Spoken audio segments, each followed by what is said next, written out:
DC just mass-produced the most radical superhero experiment in years, and nobody was ready for it. The Absolute Universe takes every iconic hero you know, strips away everything that makes them comfortable, and rebuilds them from scratch in a world designed to break them. Today, I'm explaining every single Absolute variant and what makes each one tick, starting with the one that kicked the whole thing off, Absolute Batman. Take away Batman's money, and what do you have left? That's not a hypothetical. DC actually did it. And the answer, apparently, is a 24-year-old civil engineer from Crime Alley swinging a massive axe at people, which is, not ideal for the criminals. Absolute Batman is Bruce Wayne with zero inheritance, zero globe-trotting ninja training, and $0 billion tech. He's a working-class kid who builds his own crude armor and equipment using nothing but his engineering expertise and whatever he can get his hands on. No utility belt, no Batmobile, just a guy with homemade gear and an axe the size of a small child. But here's where it gets genuinely interesting. Scott Snyder didn't just remove Batman's wallet, he flipped the entire philosophy. This Bruce Wayne embraces chaos and anarchy. He's not defending order. He's a revolutionary fighting systemic exploitation from the ground up. His villains aren't street-level psychopaths anymore. They represent concentrated wealth and institutional power. The Joker in this universe is essentially a billionaire philanthropist that people believe is the good guy. Let that sink in. The Joker is the rich one now, and it doesn't stop there. Alfred Pennyworth shows up not as a loyal butler, but as a veteran MI6 special agent assigned to investigate a terrorist group called the Party Animals. He's literally stalking Batman. Zero warm tea and bandages, just an intelligence operative and a vigilante circling each other like predators. Meanwhile, childhood friends like Killer Croc, the Riddler, and the Penguin aren't straightforward villains. They're complex figures from Bruce's past, people he grew up with in Crime Alley who took different paths. The gamble paid off. Absolute Batman #1, written by Snyder with art by Nick Dragotta, launched October 9th, 2024, and immediately became the best-selling comic book of the entire year. Not best-selling Batman comic, not best-selling DC comic, best-selling comic, period. It set the template for every Absolute reimagining that followed, proving that audiences don't just tolerate radical reinvention. They're starving for it, but if you think stripping Batman of his fortune was bold, wait until you hear what they did to Wonder Woman. Absolute Wonder Woman. If Batman's reimagining was about stripping away wealth, Wonder Woman's is about stripping away paradise and replacing it with literal hell. Diana of the Wild Isle wasn't raised on Themyscira. She wasn't trained by loving Amazons on a sun-drenched island where everyone agreed she was destined for greatness. Instead, she was exiled to hell as a baby and raised by an enemy of the Amazons. She is the Princess of Hell and the last surviving Amazon, which is, not ideal. Let that sink in for a second. The character traditionally defined by growing up in a utopia now grows up in the worst place that has ever existed. There's no lasso of truth, no bracelets of submission. Diana carries weapons forged in hell itself, because when your childhood playground is the underworld, you don't exactly get handed divine gifts wrapped in silk. But here's where it gets really interesting. The Greek gods, who in normal continuity are complicated but ultimately part of Diana's support system, are now her enemies. Zeus and several major male gods are explicitly positioned as her adversaries. They're not just obstacles she punches through on her way to saving the day, they're oppressors. They're the reason the Amazons are gone. Meanwhile, figures like Hecate choose Diana as their warrior, flipping the entire theological hierarchy on its head. The gods Diana should be able to trust want her destroyed, and the ones traditionally considered dangerous are the ones backing her. This creates stakes that feel genuinely different from anything Wonder Woman has dealt with before. Traditional Diana learns compassion through exposure to humanity.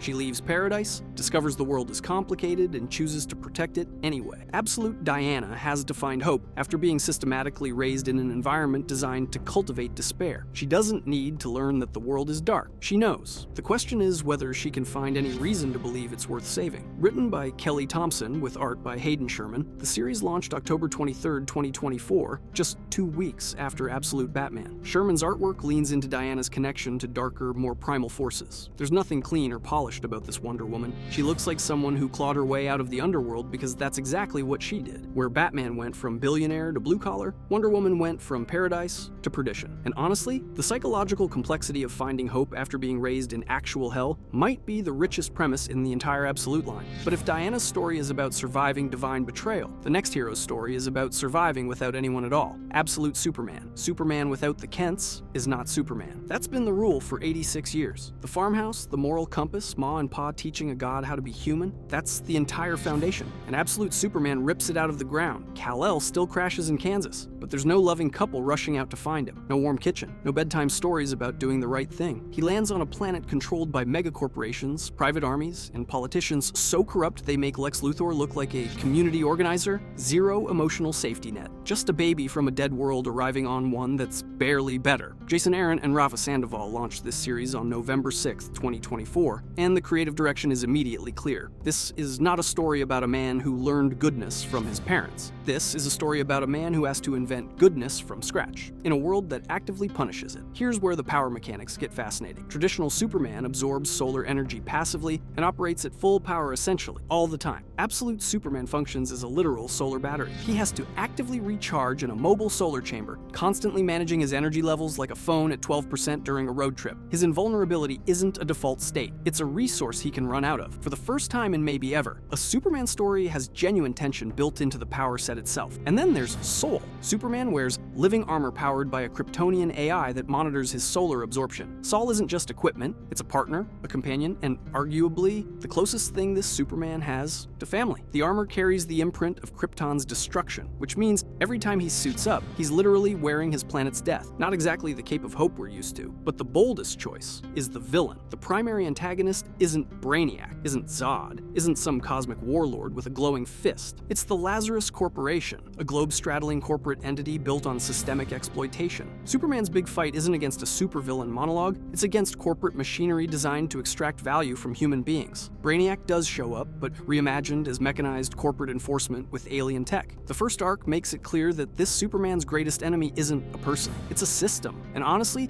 that's what makes this version hit different. Every other Superman fights threats from above. This one fights threats from within the structure of civilization itself. He's not saving the world from destruction, he's saving it from exploitation. And he's doing it without the one thing every other version has always had, someone who taught him why it matters. But if you think a Superman without parents is rough, wait until you see what they did to the Flash. Because they didn't just take away his family. They took away the Speed Force. Absolute Flash. The Flash is supposed to be fun. That's the whole deal. A guy who runs fast, cracks jokes, has a loving family, and taps into a cosmic energy source that connects every speedster across time and space. It's bright, it's optimistic, it's one of the most feel-good corners of the DC universe. Absolute Flash is none of that. Jeff Lemire and Nick Robles took Wally West, stripped away literally every support structure the character has ever had, and dropped him into what is essentially a teenage survival horror story. Wally gets his speed from a lab accident, which is familiar enough, but Barry Allen is dead, either killed in the same accident that gave Wally his powers, or through circumstances Wally directly blames himself for. Either way, the one person on the planet who could have understood what Wally is going through is gone, and Wally carries that weight everywhere he goes. And the isolation doesn't stop there. His mother is dead. His relationship with his father is strained to the point of being functionally non-existent. And Iris? Zero sign of her in this continuity. No Flash family, no Kid Flash legacy, no veteran speedster pulling him aside and saying, here's how you vibrate through walls without killing yourself. He is completely, deliberately alone with powers he cannot control and does not understand. Here's the thing that makes this version genuinely unsettling. The Speed Force doesn't exist. That's not a minor detail. The Speed Force is the entire mythological backbone of Flash comics. It's what connects the speedsters, what enables time travel, what gives the stories their cosmic scope and emotional weight. Removing it is like removing the Green Lantern ring from a Green Lantern book. Without it, there's no grand mythology to fall back on. There's no cosmic explanation for why Wally can do what he does. There's just a scared teenager running from people who want to hurt him, and people absolutely want to hurt him. A reimagined rogues gallery is actively hunting Wally, turning the classic dynamic completely on its head. He's not a hero chasing villains. He's prey. He wanders into Central City looking for any kind of safety, and a seemingly kind man offers him a place to stay at a youth mission. Sounds like a lifeline, right? But the narrative deliberately refuses to confirm whether this guy is trustworthy, whether anyone in Wally's orbit represents genuine safety or just another trap. That ambiguity is constant, and it creates real paranoia. Launching on March 19th, 2025 as the first title of the second Absolute Wave, Lemire's approach turns Flash into something the character has never been before. Not a speedster adventure, not a cosmic relay race through time. A grounded, intimate story about a traumatized kid with dangerous abilities and absolutely nobody to call for help. The traditionally optimistic, fun-loving speedster archetype gets replaced with genuine dread. But if Wally's world feels claustrophobic and paranoid, wait until you see what happens when the Absolute Universe points a Green Lantern ring at cosmic horror Absolute Green Lantern. Al Ewing turned the Hulk into one of the most genuinely terrifying horror comics in Marvel history. That's not hyperbole. The Immortal Hulk made people uncomfortable in ways superhero books aren't supposed to. So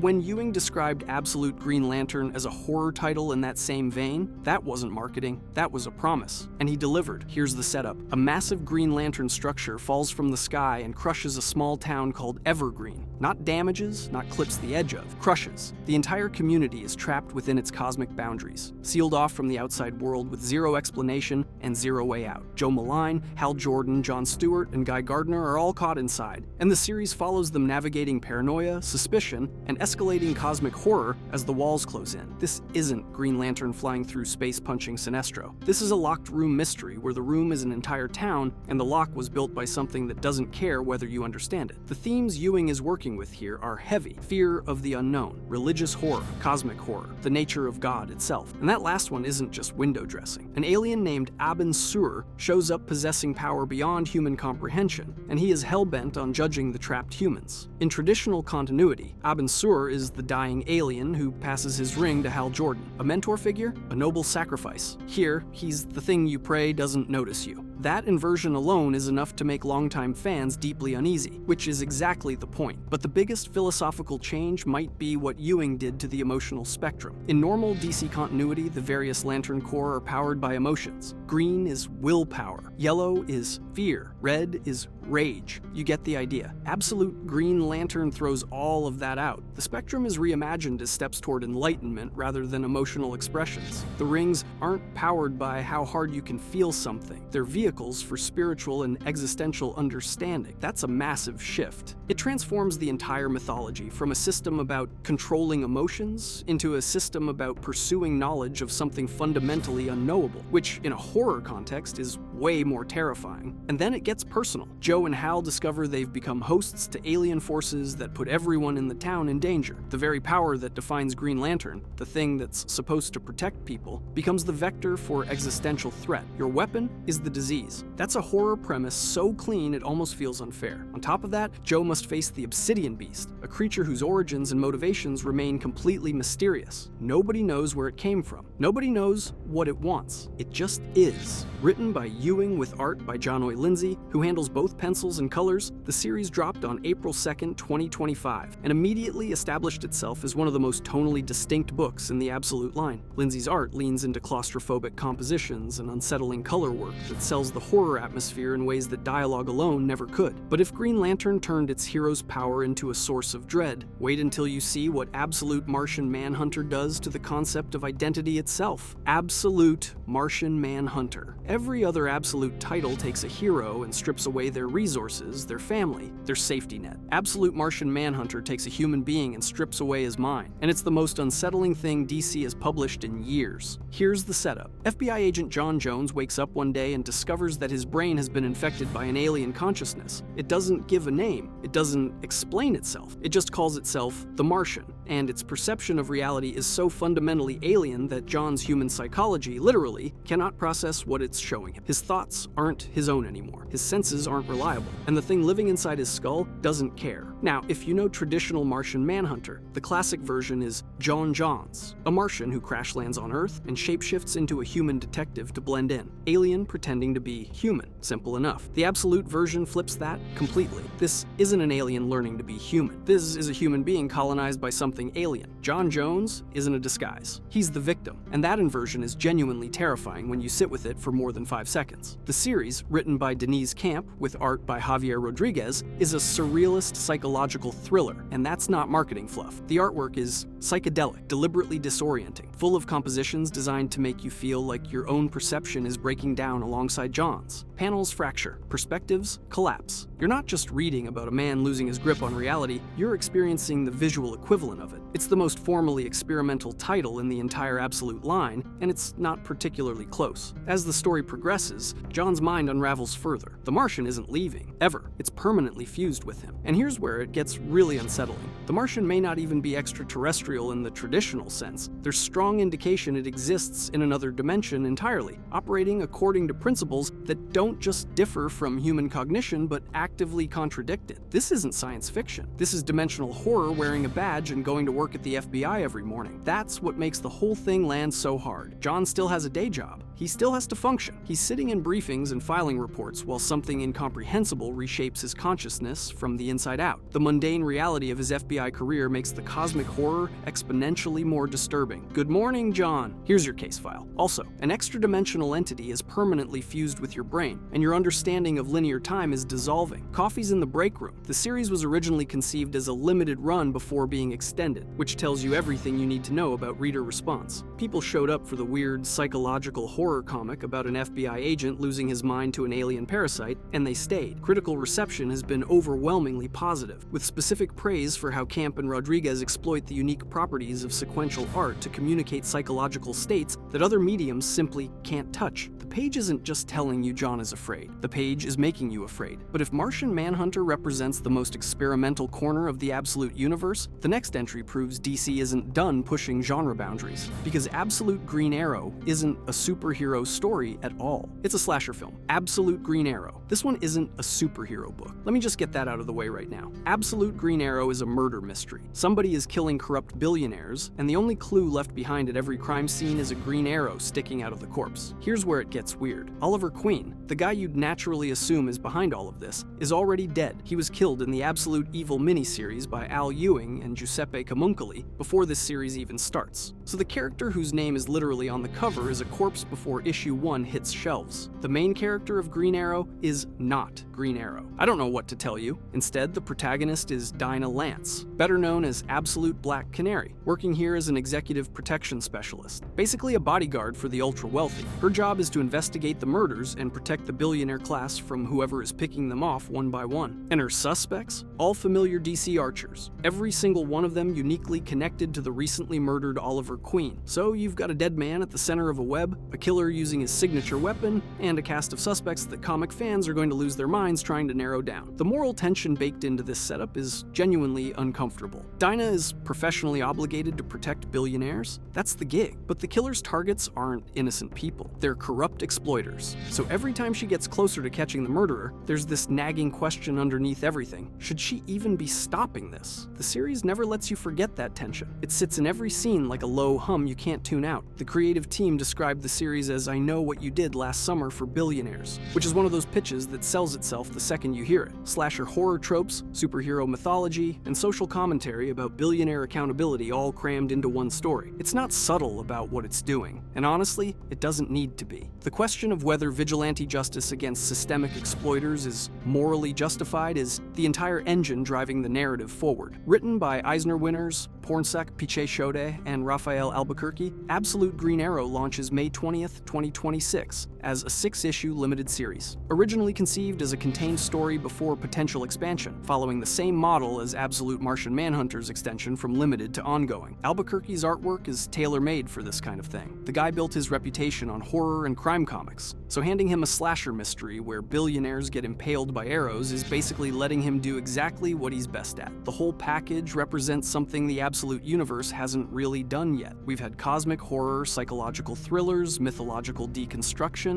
but a straight-up whodunit with green arrows as the calling card and a dead Oliver Queen as the ghost, haunting every page? That's a total genre departure. And it might be the most politically charged Absolute title to date because it's not asking whether the system is broken. It's asking whether killing the people who broke it counts as fixing it. But if you think a killer targeting billionaires is morally complicated, wait until you meet the woman who robs them instead. Absolute Catwoman. Every absolute hero we've covered so far had something taken from them. Batman lost his wealth, Superman lost the Kents, Wonder Woman lost Paradise, Flash lost his mentor. But Selina Kyle? She didn't lose anything. She took everything she wanted and built herself into the most dangerous thief on the planet, which is, a pretty solid career choice when you grow up in Crime Alley with zero safety nets. Here's the setup. Selina grew up in the same neighborhood as Bruce Wayne. Same poverty, same systemic neglect, same Crime Alley upbringing that turns you into either a victim or something else entirely. They were childhood friends. They dated. Then they went in completely opposite directions. Bruce strapped on body armor and started swinging an axe at criminals. Selina built a prehensile mechanical tail, loaded up on tranquilizer darts, and became the greatest thief the world has ever known. Both valid responses to growing up poor, honestly. And that distinction matters. In traditional DC continuity, Catwoman's entire identity orbits Batman. She's his love interest, his moral gray area, his temptation. But absolute Catwoman doesn't need Batman to be interesting. Her criminal career and personal autonomy come first. She's not the love interest. She's the apex predator. Her skill set includes acrobatics, trained since childhood to functionally superhuman levels, firearms expertise, hand-to-hand combat, and stealth capabilities that let her walk into any secured location on Earth and walk out with whatever she wants. No magic, no alien tech, no speed force. Just decades of practical training and a mechanical tail that is one of the coolest visual additions to any character in this entire line. It's prehensile, fully weaponized, and immediately distinguishes her from every Catwoman that came before. Her loadout is built around incapacitation, not killing. Tranquilizer dart gun, non-lethal weaponry across the board. She's not an assassin, she's a thief, the best one alive. And that moral line gives her a code that feels earned rather than arbitrary. The series, written by Che Grayson and Scott Snyder with art by Bengal, launches June 10th, 2026, as the 8th absolute title. The premise involves someone from Selina's past disrupting the carefully constructed life she's built, which is the one thing an apex predator can't plan for. You can secure yourself against every vault and alarm system on the planet. You can't secure yourself against your own history showing up at the door. Now zoom out. 8 titles. October 2024 through June 2026. A blue-collar Batman with an axe. A Superman running on a solar battery. A Wonder Woman raised in hell. A Flash with no speed force. A Martian Manhunter that's basically a psychological horror film. A Green Lantern built on cosmic dread. A Green Arrow murder mystery. And now a Catwoman who answers to absolutely nobody. Absolute Batman #1 became 2024's best-selling comic. DC has confirmed that Green Arrow and Catwoman are only the beginning of what's coming in 2026, with an event miniseries planned for Q4. This isn't a limited experiment. This is a universe that's growing, and every title in it has committed to the same principle. Strip the hero down to nothing, take away every advantage, and see if they can build something worth believing in from scratch. Turns out, they can. If you enjoyed this video and want to see more, click the video on the screen now.